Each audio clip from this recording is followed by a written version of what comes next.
Mastercard Foundation and CICAN for supporting this Center of Excellence at a cost of 47 million.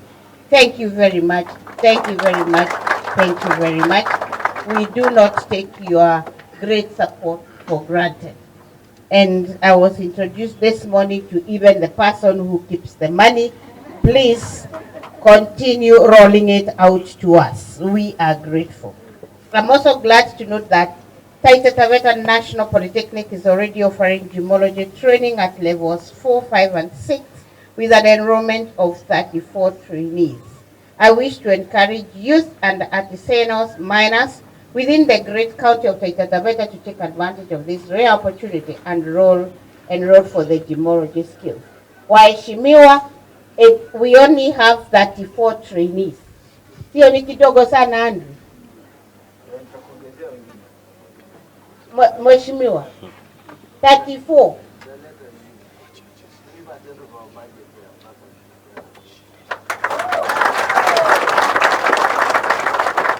Actually, I am going to find out from my technical team, we have only 3,400 students here, Dr. Kani. Why then did we make this one a national polytechnic? Because it is deserving. Hii ni kidogo. Principal. Sasa mnaniambia ati mtu watu hapa wakuwe ma principal. And they only have 3,000. Do you know how many students we are targeting to have countrywide by June this coming year? 2 million. So we are not discussing this. This is a directive. We cannot have only 3,400. And na nyinyi mko huko nje. Mheshimiwa, wachana na simu hata kama wewe ni mpo wangu nikiwa hapa. Tuseme wewe nyinyi ndio mko huko nje. You must help us bring the students here. 3,400 ni kidogo. I consider that done.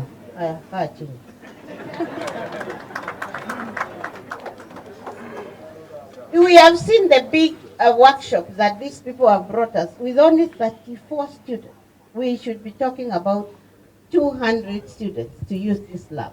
And that is how we are going to develop our community here, and that is how we are going to develop Kenya. Numbers matter. This advanced gemology equipment will provide our students with hands-on experience in the latest technological advancements, allowing them to gain practical world-class skills in gemstone identification, grading, and appraisal. With this new equipment, the Taita Taveta National Polytechnic is now equipped to produce graduates who can meet the global standards in gemology industry. This is an exciting step forward for the Tvet sector in Kenya. Very exciting, actually. Remember, even if we have an university involved in this or any other, the actual skills, the actual must-do people will come from this institution. And therefore, it is very important that we take this with the seriousness that we deserve. Ladies and gentlemen, this equipment is at the same time poised to benefit industry practitioners who in the mining sector in this county and wish to gain further skills in this area. The mining community, like Mheshimiwa here, in this now have a good opportunity to ensure that they are certified at the Taita Taveta National Polytechnic, because this institution is now a qualification awarding institution. I want you to realize that becoming a national polytechnic is a big challenge unto itself. It is not just about getting the name. It is about doing what a national polytechnic is supposed to do. One of them, and the most important in my opinion, is that it is a qualification awarding institution. That means, and I already hear you already have curricula that you have developed with CICAN, continuing to develop the requisite curricula befitting this county and this region in general, being able to train them, being able to examine them together with industry. And I met a lot of industry here. And one of the challenges that I am throwing to the main examining body, Tvet CDAC, is that I am very unhappy about the way they are carrying out the assessment. And I am not mincing words in telling them that. Because we cannot have examinations being carried out for Tvet that do not include the industry assessors literally. So guesswork at the industry assessors are on board. They must be there because it is industry, and I want this said across the country and internationally. Because it is industry that knows what we require to certify. And so we cannot have examinations being carried out the way they were done in the yesteryears without industry certifying that what we are talking about is actually what is being done and what has been trained on those students. So it is the responsibility of this institution to ensure that the curricula that you are developing together with our partners, whoever they are, and we have the, what are these councils called? The industry councils. Sector skills councils. Every sector has got its council that knows the exact skill that we should be producing that. So the curricula is developed with them. The training is done with them because 50% of training must, and the word here is must, happen in industry. And then I am saying the assessment, they must be present, must be present. And I am not discussing this with any qualification awarding institution because we must roll out the, when I'm supposed to keep quiet, we must roll out the skill, the certification that we have been doing must be it. And let me tell you, the world is watching what we are doing. The world is watching. And if we are going to have a say in the mining industry, like the Zimbabweans, like the South Africans, like God knows who has been ahead of us, we must be serious. And we have an opportunity to be serious. We now have a very good lab. The other lab I ever saw in this country, and I was really impressed, was in Mawego, which is medical. Now I have seen another one here. And we are moving. We are growing as a country. And as government, we want to say hongera to His Excellency the President because he is very serious. Me, let me tell you, I sit on a very hot stool. Why? Because the President is I don't want to use the word that might make me lose my job. Is on Tvet, he is not discussing. He is not discussing. And therefore, when we have labs like this one coming up, like the one I have said I saw in Mawego, it is absolute. That is where we must go as a country. And me, I have a job to do. And I want to insist that we are going to have to. So the ones you are teaching here, the ones you are training here, make sure they are being trained in the requisite hours, with the requisite people. Make sure this industry is completely involved. And when it comes to assessment, please let it be them be assessed as they should be.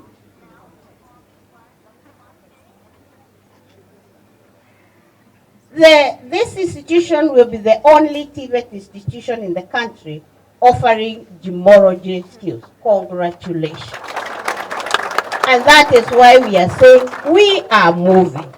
We are moving. We now have an institution like this, and it is a beautiful milestone. See, I can't, Young Africa works. Thank you so much. And the foundation, we are forever grateful. I have reliably learned that this Taita Taveta County is home for 40 high-level gemstones, including sapphire, garnet, tourmaline. Hiyo ni gani mheshimiwa? Iko ingine inaitwa tourmaline. Oh. Iko? You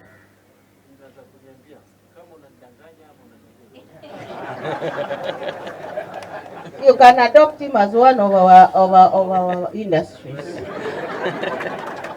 Tanzanite quartz, among others. However, the artisanal small-scale miners face various challenges, some of which include use of traditional tools, lack of training, women in artisanal mining facing discrimination and limited access, resources, tools, and income compared to men.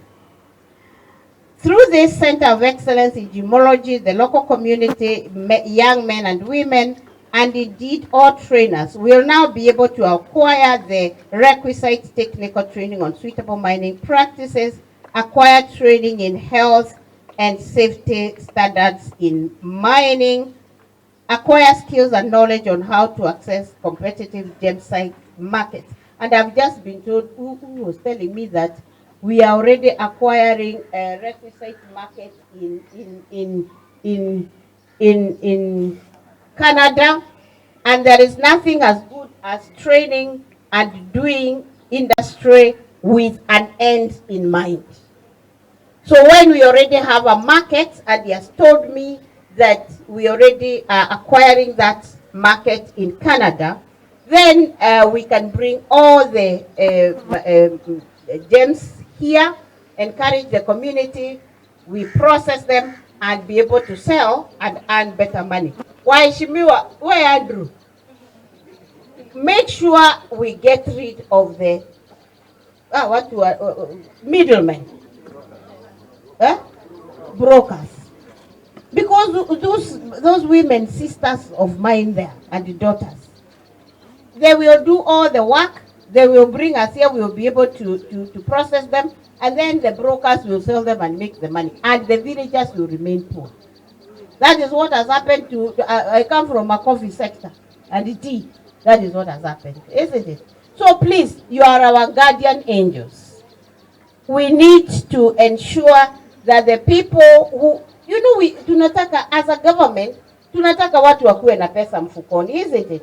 And there is nothing as good as when the government is paying me a salary, at least my sisters in the villages can have a way of making some money for themselves. Sawa sawa. So please, guard us on that end.